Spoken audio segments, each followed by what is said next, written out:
tatawagin tayong bobo.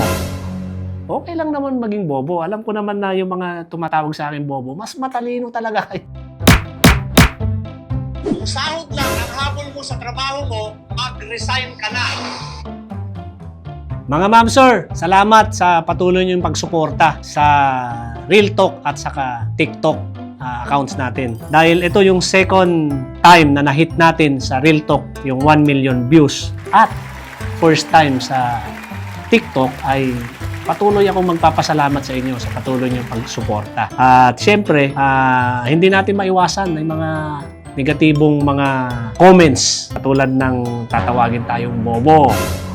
Okay lang naman maging bobo. Alam ko naman na yung mga tumatawag sa akin bobo, mas matalino talaga kayo.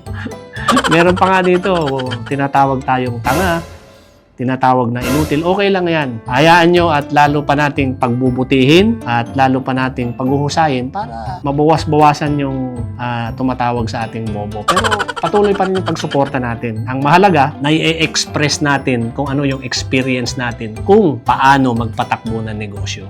Siyempre, matagal na rin tayong may business at marami rin tayong mga iba't ibang negosyo. Siguro ay, ang may share ko lang naman dyan ay yung experience ko batay sa aking kaalaman. Kung hindi sumasang-ayon sa iba, ay sorry po, bobo lang.